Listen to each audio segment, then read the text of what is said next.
Hey everyone, a while ago, Adrian Carr, one of the original directors from Mighty Morphin Power Rangers, posted on YouTube his version of the pilot. It was really interesting to see.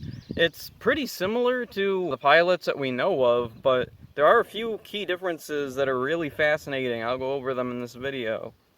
Just like Day of the Dumpster, Rita is freed from her imprisonment on the moon and plans to attack Earth. Here's where things change a little. The Rangers are playing around in the juice bar. Kimberly accidentally drops a bowl of chili on Bulk. Now, this scene is in an episode of the show, but this is the beginning and end of it. Kimberly drops the bowl of chili on Bulk, and then everyone laughs, the end. Kind of a weak bit, and it turns out it's because it was originally the initiating event of a whole new scene. After she drops a bowl of chili on Bulk, she apologizes, but Bulk's gang start a fight with her friends. Kim's friends do their best to solve their situation with non-violence. Back up on the moon, Rita uses a powerful breath to blow away the astronauts, and then she fires a blast at the Earth with her wand. Alpha 5 and Zordon teleport Kim and her friends to the command center, and we're back to Day of the Dumpster stuff. Zordon shows the Rangers Rita on the viewing globe and hands out the morphers. The original upload of this to YouTube suffers an audio sync issue around this point, but a fixed version has since been uploaded. I'll link it below.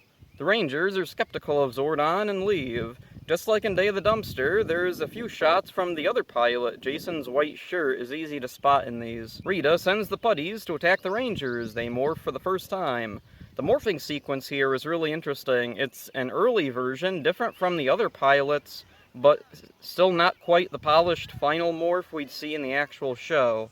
And of particular interest is, I think this is the only alternate morph that Trini ever gets in the whole show. Alpha then teleports the Rangers to battle Goldar, and after that comes one of the very odd and unique things about this particular pilot. Instead of King Sphinx, Rita sends down a two-faced terror. It's Gotan, a monster who would appear quite a ways into the actual show, 44 episodes according to the Shout Factory episode list. The air date is also several months after the premiere. The Rangers defeat the monster, and Rita's minions get some alternate dialogue. The Rangers then return to the command center, and things go about the same as Day of the Dumpster, but with a couple different lines here and there, including the Rangers calling out their Dinozords. Run him for it. Saber-tooth tiger! Pterodactyl! This pilot is quite the fascinating artifact.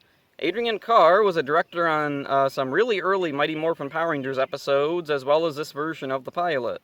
The beginning is the most interesting to me because there's a lot of scenes here that never made it into the final show. Bulk and Skull's gang makes a big appearance here.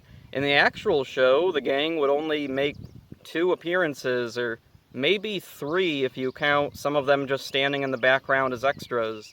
Bulk is depicted as a far more hostile and antagonistic character, and Skull is less a real friend and just another member of his gang. All of this was probably ultimately cut because of the Rangers in a physical confrontation with other kids, even though great pains are taken to avoid any extreme violence. Humans fighting humans to any extent was discouraged by the network, especially early on in Mighty Morphin.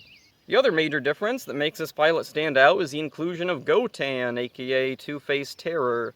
This is an extremely weird choice of monster to include. He's from pretty late in Zyuranger's run and wouldn't get used in the show over here for a while either.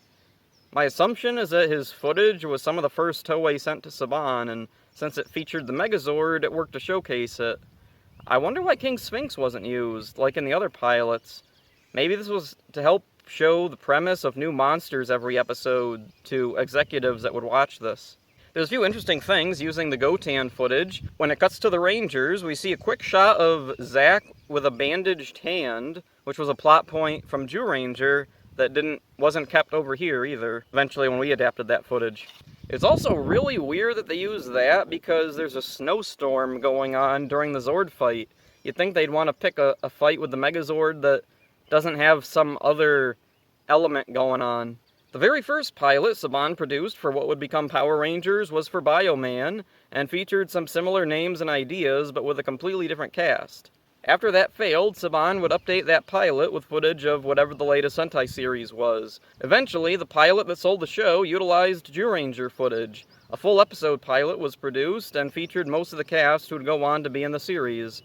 The one exception was the Yellow Ranger trainee. Instead of Thuy Trang, this pilot featured Audrey Dubois.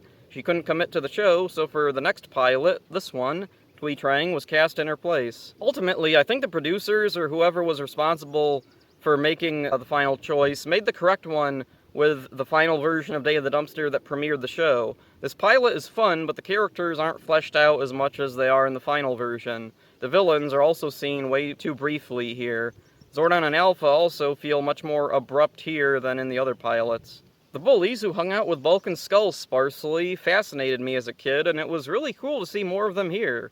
If you're a Mighty Morphin Power Rangers fan, I definitely recommend checking this out. Check in the description for a link to the properly synced pilot on Adrian Carr's channel. Please check that out. That's it for this one. Hope you enjoyed it. See ya. You don't put salt on ice cream.